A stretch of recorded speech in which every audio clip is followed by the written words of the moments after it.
Saya akan membahas tentang bagaimana cara mengamankan pegangan ya, ini ya, mengamankan pegangan biar senjata ini tidak direbut sama lawan kita ya, seperti itu. Di video yang pertama kemarin saya sudah membagikan tutorial video tentang arah bacokan ya, arah bacokan dan juga arah sayatan ya, serta cara menyembunyikan senjata ya, seperti ini ya. Nah, sekarang saya ingin membagikan untuk cara mengamankan pegangan senjata ini ya. Sebelumnya kita harus menghafal dulu ya kemarin materi yang kemarin ya, tentang menyembunyikan senjata, juga cara mengeluarkannya kembali ya, cara mengeluarkannya seperti ini.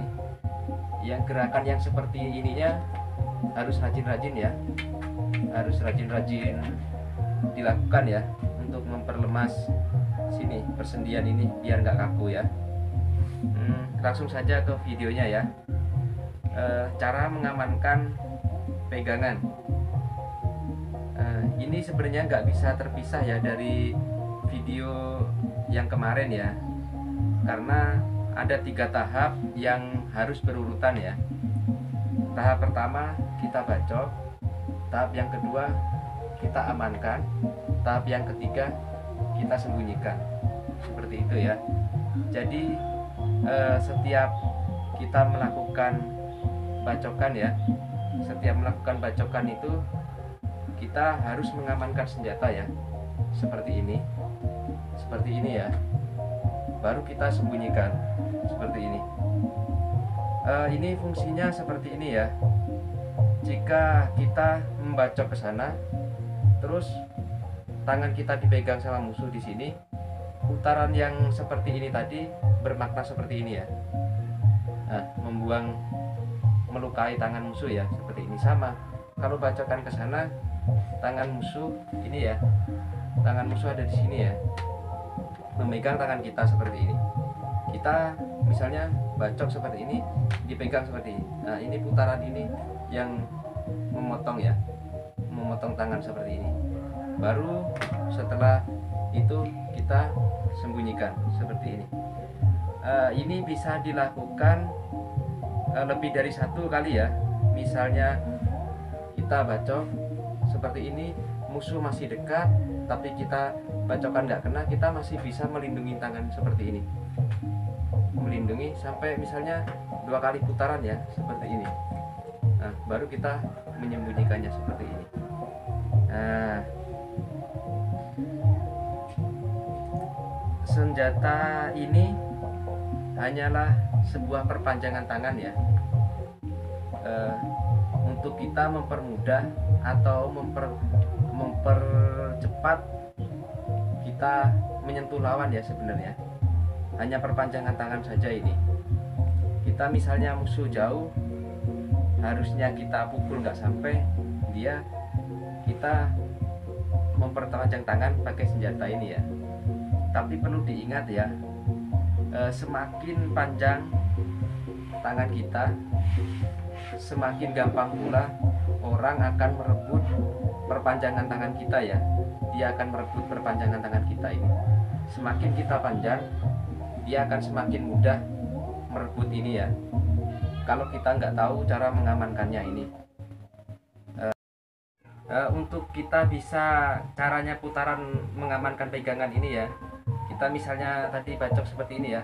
Nah, ini untuk kita belajar seperti ini, caranya harus melakukan gerakan seperti ini ya. Nah, seperti ini kita harus lakukan minimal 10 putaran ya. 1, 2, 3, 4, 5, 6, 7, 8, 9, 10. Kalau putarannya masih sama, gerakannya ini, bentuknya ini masih sama seperti ini, berarti kita sudah bisa merasakan gagang ya, kita sudah menguasainya. Tapi kalau dia berputar seperti ini, berarti kita belum bisa ya, seperti ini. Sama untuk yang dalam kita sama ya, seperti ini ya. Nah, seperti ini. Ini harus kita lakukan sama juga ya. 1, 2, 3, 4, 5, 6, 7, 8, 9, 10. Seperti ini ya.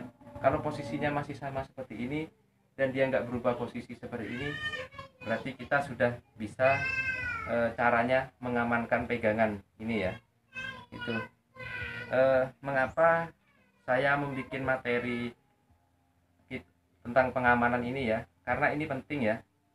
Sebab kalau kita melakukan asal saja seperti ini, sudah ditangkap kita bingung ya, mau ngapain ini, bingung, nggak bisa gerak. Soalnya kebanyakan ya, saya lihat di video-video juga ada yang upload itu, kalau sudah bacok kayak gini, dia pegang, nanti ujung-ujungnya dia bisa ngambil ini ya. Saya nggak mau seperti itu ya.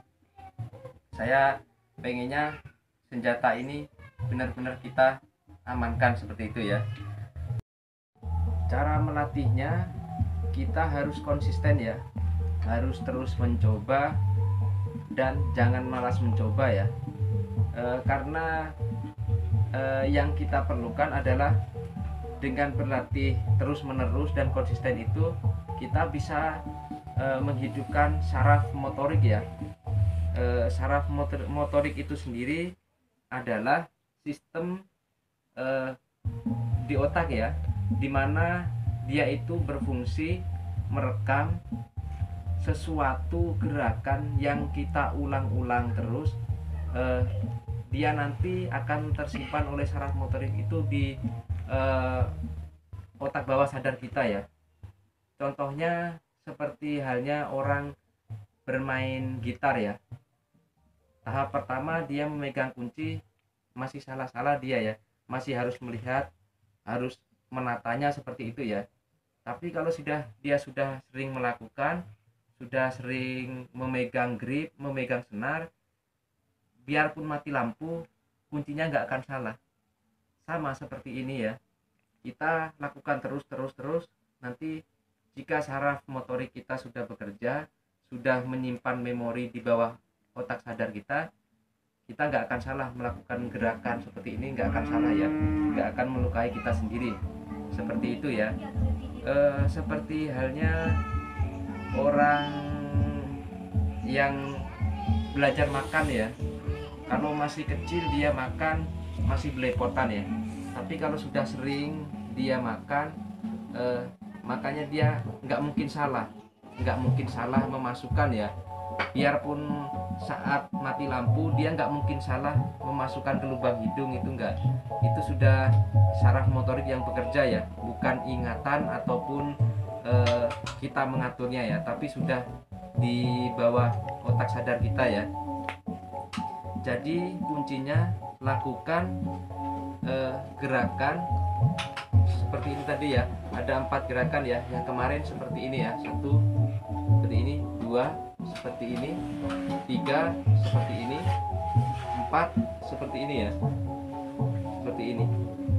Lakukan itu serutin mungkin ya, agar hasilnya itu lebih maksimal ya. Oh ya, saya lupa ya, di video yang kemarin pertama itu saya lupa mengasih tahu ya, untuk kita bisa berlatih dengan aman dan maksimal, ini harusnya kalau memang tajam harusnya ditumpulkan ya, harusnya ditumpulkan ini. Kalau nggak mau menumpulkan, kita bisa menutup sama lakban ya, arah yang tajam ini kita bisa menutupnya sama lakban.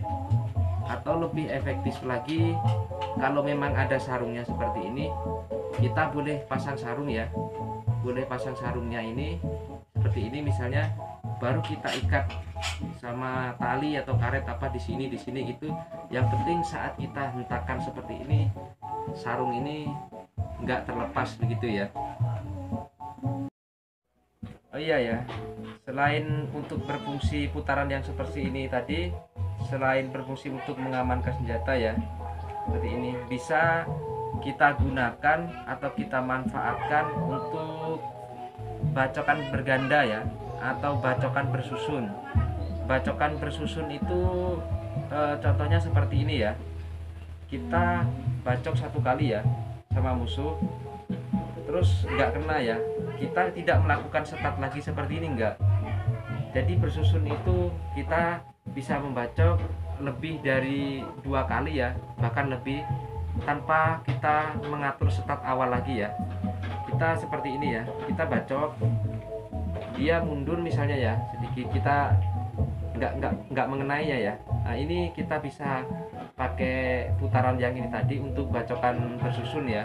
Kita bisa melakukannya lebih banyak ya, lebih 2 kali 3 kali pun masih bisa ya. Seperti ini contohnya ya. Nah, kita nggak kena, kita bacok lagi, kita bacok lagi, kita bacok lagi, seperti itu ya. Ya tentunya kalau nanti sudah waktunya kita akan belajar sama langkahnya ya. Kita bacok seperti ini, nggak kena, langkah kita maju, kita bacok lagi seperti itu. Tapi posisi tangan masih sama seperti ini ya. Kita nggak melakukan start dari begini lagi ya, itu memakan waktu ya. Di dalam berlatih apapun ya, dalam bidang apapun, kuncinya jangan cepat merasa bisa ya, atau jangan merasa bisa, tapi bisalah untuk merasa. Dalam banget itu maknanya ya. Jangan merasa bisa, tapi bisalah merasa. Wawasannya sangat luas itu ya. Jika kata itu kita terapkan untuk di kehidupan sehari-hari, insya Allah ya, kita akan menjadi seorang pribadi yang rendah hati ya, dan tidak sombong, seperti itu ya. Karena penerapannya itu seperti ini. Tentang apa-apa yang kita tahu, kita berendah hati. Dan tentang apa-apa kita yang kurang tahu, kita berprasangka baik, seperti itu ya. Soalnya Tuhan itu berlaku sesuai dengan prasangka hambanya. Maka tentang apa-apa kita yang kurang tahu dan kita masih bimbang, kita berprasangka baik, seperti itu ya. Dan yang terakhir, untuk apa-apa yang kita tidak tahu, lebih baik kita berpuasa ya, atau menahan diri, karena diam untuk sesuatu hal yang kita tidak tahu itu adalah emas. Cih, sudah kayak Pak Ustadz ya. Ustadz palsu.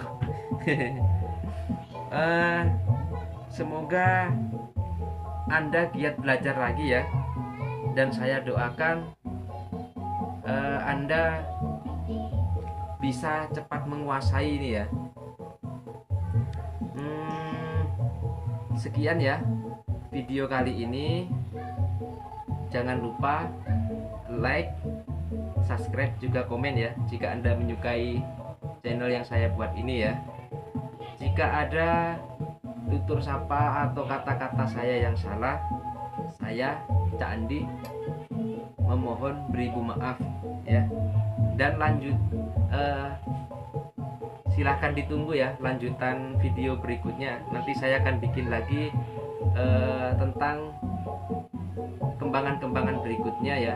Kita nanti di pertemuan berikutnya mungkin akan belajar berkarakter ya, atau kita belajar mengkombinasikan suatu gerakan dengan langkah, seperti itu ya. Nah, sekian dulu video kali ini. Assalamualaikum warahmatullahi wabarakatuh.